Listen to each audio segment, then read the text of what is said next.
নদিয়ার Ranaghat Cooper's camp এলাকায় পরিবর্তন সংকল্প সভার এক মঞ্চে উপস্থিত রাজ্যের বিজেপি রাজ্য সভাপতি শ্রমিক ভট্টাচার্য এবং প্রাক্তন রাজ্য সভাপতি দিলীপ ঘোষ এদিন নদিয়ার কুপার্স এলাকায় এসেই মতুয়া সম্প্রদায়কে কাছে টেনে নিয়ে হরিচাঁদ গুরুচাঁদ মন্দিরে পুষ্পার্ঘ্য দিয়ে বিশেষ সম্মান জানান। এদিন মঞ্চ থেকে এসআইআর প্রসঙ্গে রাজ্যের মুখ্যমন্ত্রী ও তৃণমূলের সর্বভারতীয় সাধারণ সম্পাদক অভিষেক বন্দ্যোপাধ্যায়কে তীব্র কটাক্ষ করেন দিলীপ ঘোষ। রাজ্যের মুখ্যমন্ত্রী মমতা বন্দ্যোপাধ্যায়ের উপর আমাদের বাংলার মানুষের সম্পূর্ণ আস্থা আছে। এসআইআরে যা ভুল ত্রুটি হয়েছে তিনি কালো কোট পরে সুপ্রিম কোর্টে সব ঠিক করে দেবেন। নির্বাচন কমিশনের আধিকারিকরা আক্রান্ত হচ্ছেন, পুলিশ প্রতিদিন তৃণমূল কর্মী দ্বারা প্রহৃত হচ্ছে, তৃণমূলকে খুন করছে।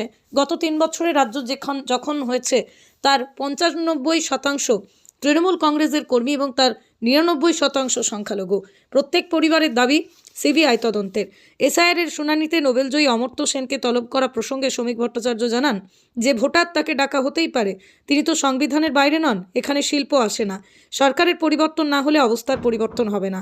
রাজ্যের মুখ্যমন্ত্রী বলে দিয়েছেন হিন্দু ধর্ম গন্দা ধর্ম।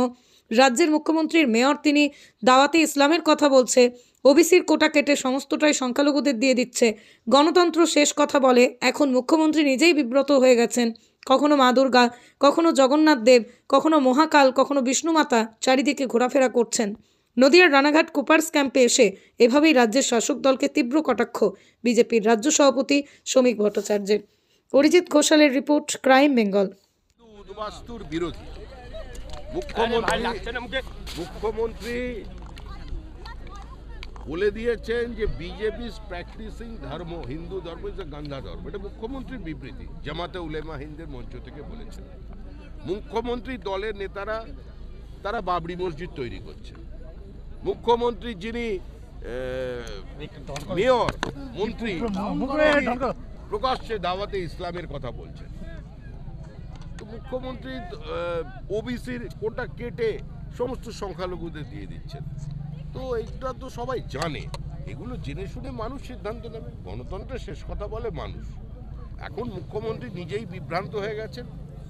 কখনো মা কালী, কখনো দুর্গা, কখনো জগন্নাথ দেব, কখনো মহাকাল, কখনো বিষ্ণুমাতা, চারিদিকে ঘোরাঘুরি করছেন। তৃণমূল কংগ্রেসকে খুন করছে। আজকেও তৃণমূলের এক ব্যবসায়ীকে তৃণমূলের আরেক নেতা গুলি চালিয়ে দিয়েছে। গত 3 বছরে রাজ্যে যত খুন হয়েছে তার 95% তৃণমূল কংগ্রেসের মন্ত্রী আর তার তৃণমূল কংগ্রেসের কর্মী, এবং তার মধ্যেও আবার 99% সংখ্যালঘু। আর প্রত্যেকে ডাকা যেতেই পারে। অমর্ত্য সেন তো সংবিধানের ঊর্ধ্বে নন। যে যত বড়